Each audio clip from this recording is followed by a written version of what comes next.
Montre le micro. S'est tenu à Paris récemment. Regardez les caméras quand sur même. l'éléphant de forêt. Donc, qu'est-ce que fait la synthèse? L'Agence nationale de parcs nationaux et des muséums d'histoire naturelle de Paris a donc tenu un symposium à Paris en novembre dernier sur la situation des éléphants de forêt. C'est une problématique qui intéresse particulièrement l'Agence nationale de parcs nationaux parce que nous avons compris les conditions de protection des ressources naturelles et que la question de l'éléphant est devenue une question politique également. Donc la science va nous permettre, va nous donner des outils, des solutions pour adresser aux politiques des pistes de réflexion sur l'activation du conflit entre l'homme et l'éléphant. Donc ce symposium a réuni différents chercheurs qui ont présenté leurs études sur les éléphants, des études qui sont menées depuis une vingtaine d'années sur l'éléphant, sur son écologie, sur sa distribution, sur la question du nombre d'éléphants d'ailleurs sur toute l'étendue du territoire national et sur en définitive quel est l'impact et l'emprise de l'éléphant dans ces écosystèmes et comment cet impact et cette emprise sont perçus par les populations, comment les populations, elles, s'organisent jusqu'ici pour répondre à ce qu'on peut qualifier entre guillemets de menaces de l'éléphant dans les zones de l'éléphant.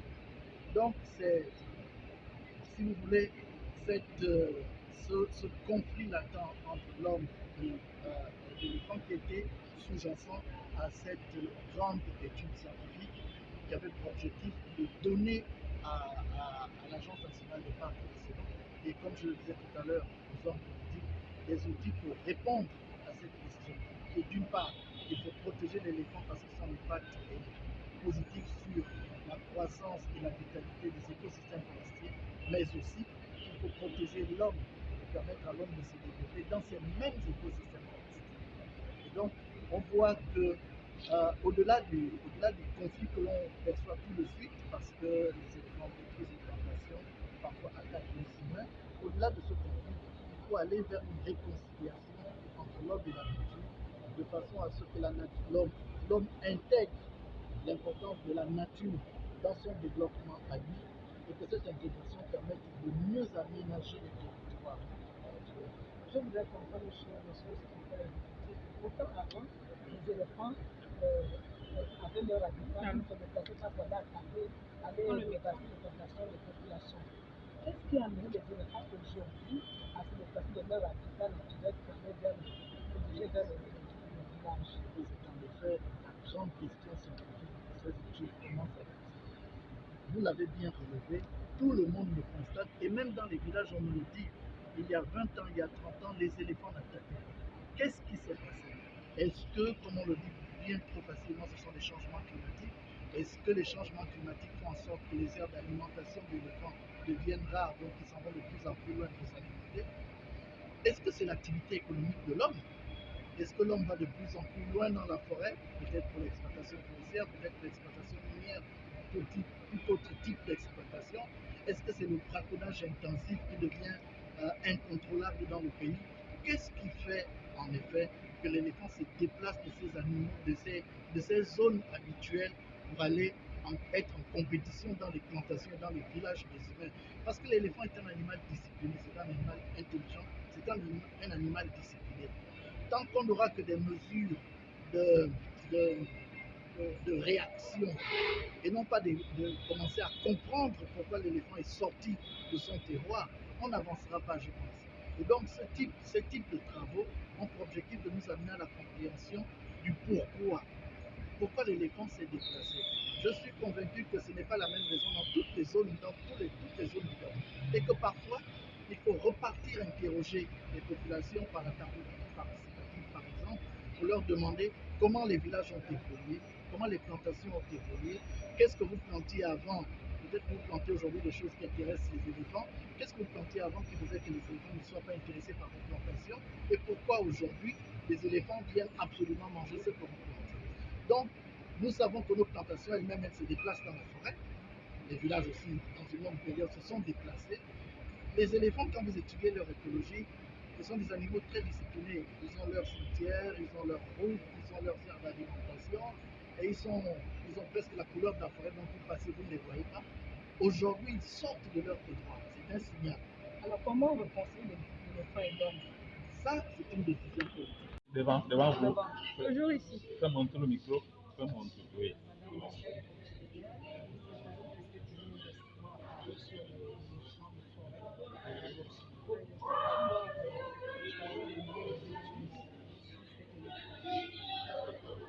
Effectivement, un symposium sur la première édition du symposium Forêt et éléphants s'est tenu à Paris les 2 et 3 novembre 2023. Ce symposium était co-organisé par l'Agence nationale des parcs naturels du Gabon et notre partenaire, le Muséum national d'histoire naturelle de Paris. Nous avons souhaité organiser une conférence scientifique centrée sur cette espèce en particulier parce que d'abord c'est une espèce qui est relativement sous-étudiée par rapport aux autres espèces d'éléphants puisqu'elle vit dans un milieu forestier qui est fermé et difficile d'accès. Les méthodes d'observation directe ne sont pas possibles. Et puis d'autre part parce que c'est aujourd'hui une espèce qui est une espèce d'actualité, puisque aujourd'hui la présence de l'éléphant au Gabon est devenue un enjeu politique et social majeur, puisque la cohabitation avec les communautés locales est difficile. Donc l'éléphant est à la fois un atout pour le Gabon qui abrite aujourd'hui 70% des effectifs de l'espèce, et avec également une situation unique puisque les éléphants sont distribués de façon quasi continue sur tout le territoire. Aujourd'hui c'est unique en Afrique, ça n'existe plus nulle part ailleurs. Et cette situation qui est à la fois un atout pour la préservation des forêts, également les forêts dont dépendent les communautés locales qui vivent à proximité de ces forêts. Mais la cohabitation avec l'éléphant est également devenue un défi socio-économique lié notamment à la dévastation des cultures par les hommes. Alors, quelles sont les stratégies que le comité scientifique va mettre en place pour une coexistence possible entre les éléphants de forêt et les communautés locales? Nous, notre rôle en tant que scientifique, c'est d'apporter des données probantes pour pouvoir aiguiller ensuite les décideurs qui prennent les décisions de gestion et les stratégies justement de gestion de ces éléphants et favorables à la coexistence. Donc nous, en tant que scientifiques, ce qu'on peut faire, c'est essayer de comprendre notamment les causes des conflits hommes-éléphants et ces dynamiques, c'est-à-dire pourquoi aujourd'hui il est généralement accepté au Gabon la perception que les conflits ont augmenté. Donc pourquoi les conflits ont augmenté? Qu'est-ce qui attire les éléphants à proximité des villages? Qu'est-ce qui perturbe les éléphants dans leur milieu forestier? Et essayer de comprendre cette interaction complexe entre les activités humaines qui ont un impact sur le comportement des éléphants, qui peuvent être stressés, menacés dans leur milieu naturel, tout simplement dérangés. Et puis aussi toutes ces modifications de la forêt. Aujourd'hui, le Gabon est couvert à 88% de forêt, mais ce n'est pas une forêt qui est intacte, c'est une forêt qui a été beaucoup modifiée par les activités humaines. Donc comment la modification de l'habitat a créé des nouvelles dynamiques dans l'attraction des éléphants pour certaines zones plutôt que d'autres? Est-ce qu'ils sont attirés vers les villages parce que c'est une forêt secondarisée fermée qui leur permet de trouver un refuge viable? Est-ce qu'il y a aussi des ressources alimentaires liées aux plantations actives, mais également à la présence d'arbousiers ou à ces repousses? On sait que les éléphants sont très attirés par les repousses végétales, puisque c'est des aliments qui maîtrisent. Notre rôle en tant que scientifique, c'est d'essayer de comprendre la complexité de ce phénomène pour pouvoir ensuite proposer des mesures de gestion adaptées et qui soient ainsi plus durables que des solutions qu'on peut essayer d'adopter dans l'urgence en fait, sans avoir toute la compréhension complète du phénomène. Travaux relatifs à la thématique forêt et éléphants. Quelle est votre appréciation à l'issue de ces communications? Moi, je voudrais de prime abord remercier votre chaîne de télé, si on peut dire ça comme ça, pour l'opportunité que vous donnez à la commission de la communauté économique des États de l'Afrique centrale de s'exprimer, après avoir donc suivi cet atelier sur la restitution de l'atelier ou du symposium qui a eu lieu à Paris du 2 au 3 novembre 2023 sur forêt et éléphants. Alors, moi j'apprécie l'initiative parce que c'est une question d'actualité quand on parle de l'éléphant. Nous sommes beaucoup focalisés sur deux questions, le conflit homme-faune et le braconnage. Mais comme j'ai dit lors de mon intervention, il faut aller au-delà de ces deux problèmes. Ces deux problèmes, nous devons les considérer comme des opportunités pour aller plus loin dans ce que l'éléphant peut apporter à nos sociétés, notamment sur le plan économique. Parce que, comme vous savez, l'économie qu'on a aujourd'hui vient de la nature. Donc, que ce soit l'économie aéronautique, l'économie agroalimentaire, l'économie numérique. Quand on parle de l'économie numérique, c'est l'électron. L'électron ne vient pas d'ailleurs. L'économie pétrolière, l'économie minière, tout vient de l'environnement. Donc, si on n'a jamais regardé l'éléphant sous cet angle-là, le moment est venu de parler du système de l'économie de l'éléphant. J'ai parlé du système parce que vous avez vu qu'on a démontré aujourd'hui la valeur politique, la valeur diplomatique, la valeur marketing, communication, la valeur culturelle. Donc on ne peut qu'avoir une approche systémique où on engage, où on mobilise plusieurs acteurs. Pourquoi j'ai parlé du système de l'économie de l'éléphant. Donc là nous aurons les aspects scientifiques, nous aurons les aspects de communication. D'ailleurs, vous êtes interpellés en tant que gens de la presse, comment demain développer des excusez-moi, des émissions sur l'éléphant. Et vous avez de la matière. La place de l'éléphant dans la culture, dans les traditions. Et là, vous avez des chaînes comme Planète, comme Ushuaïa, dans le monde entier, qui sont à la recherche de ces relations. Je suis à Nagoya, au Japon, quand je vois comment les gens sont friands de ce genre d'émission. Et c'est ça la valeur. Et vous allez vous rendre compte que au niveau de chaque ethnie, vous en avez peut-être 35 ici, il y aura une ethnie, chaque fois qui va donner de la valeur culturelle de l'éléphant. Et ça peut faire l'objet d'un reportage. Comme vous faites aujourd'hui au niveau de votre agence, vous pouvez vendre ces émissions-là à Planète, à Ushuaïa, et vous vous rendez compte de ce que ça rapporte.